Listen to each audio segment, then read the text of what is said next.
For this video, we're going to be covering the rib series. So when we take a rib series, our standard series always includes a P to A chest and then an oblique. So the thing that we need to remember about our rib oblique views is you can have an anterior and a posterior. When we set up the anterior obliques, the same rules apply that we covered for cervical obliques in regards to what part of the patient is closest to the bucky. So on an anterior oblique, the anterior aspect of the patient is closest. So for this example, I'm going to go ahead and do a right anterior oblique. Now, it depends what side of the ribs are affected. So when we take an anterior oblique, the affected side of the ribs is always further away. So in this case, if I was taking a right anterior oblique, I want to see the left side of the ribs. So left rib pain, right anterior oblique. When I take posterior rib obliques, it's same side. So if I wanted to see the left-sided ribs and take a posterior rib oblique, I would have to do a left posterior rib oblique. Similar to how it was as we get into the lumbar obliques when you're determining what side, same rules apply for the side of the effect on the rib. So again, I'm taking a right anterior oblique, that's opposite side. When we get into the lumbar spine, if we're going to take a right lumbar oblique, you're going to see the opposite side, IVF. So for this view, I'm going to go ahead and use a 14x17. My ID blocker is going to be up. I'm going to be at 40 inches FFD. And again, when I go to set this, I want the top of my film to be 2 inches above T1.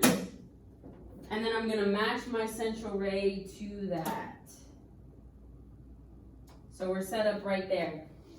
Now, I want my central ray vertically to be oriented over that affected side. So what I'm going to do is I get everything set up midline, and then I'm going to shift my patient over slightly. So right anterior oblique ribs centered over that left side of the rib cage. My ID, or I'm going to collimate out first. So widthwise, we're at 14. Vertically, we're at 17. I'm going to put my Mitchell marker right over the affected shoulder in the field of collimation.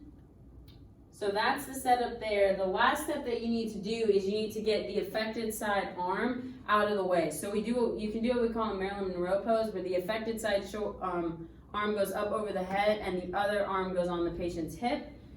So I'll do that a little bit with Skelly as best we can. His elbow doesn't really want to bend, but arms up out of the way, other hand on the hip.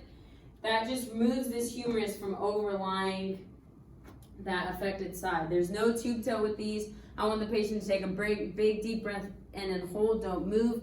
We can use a half apron shield. If somebody does have a rib fracture, breathing hurts pretty bad. So, just kind of try to be quick and efficient with this one.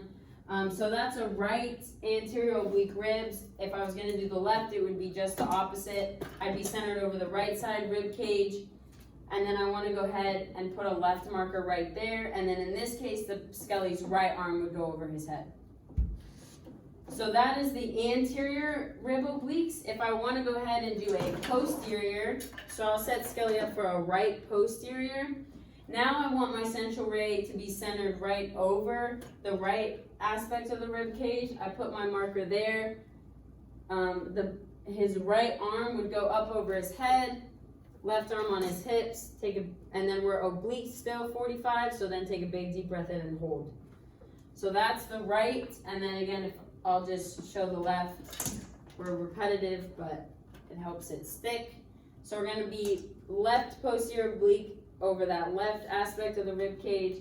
We're going to go ahead, put the left arm over the head, right hand on the hip, take a big deep breath in, and our Mitchell marker would go right there on the left side. Our ID blocker will be up for all of these.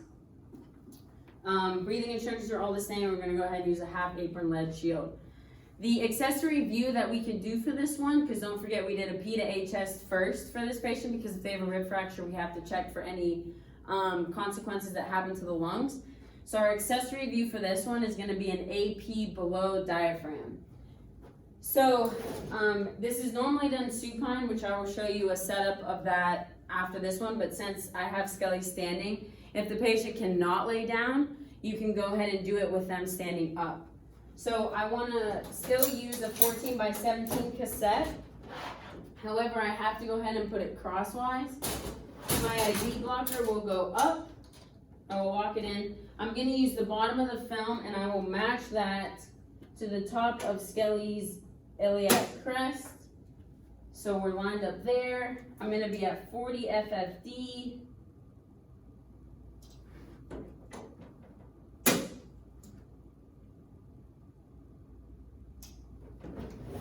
Push that in. Again, I'm going to help Skelly stand up a little bit. But the big thing here that you have to remember when we go to collimate, I want to be just under film size, but my film has switched its orientation. So therefore, I have to switch on my collimation. So my top one is 17, my bottom one's 14. I want their arms out of the way, so if they can hold them out slightly, that's good. They will be flat up against here, and in this case, I want to get the diaphragm out of the way. So you're gonna exhale and hold as best as the patient can. Again, if there's a rib fracture, it might be painful. So however best they can exhale, because that will raise the diaphragm to get it out of the way. And then Mitchell marker, you can do either side. Again, just make sure that it's out of any pertinent anatomy. So that it will be our AP Below Diaphragm. That's an accessory view for our rib series.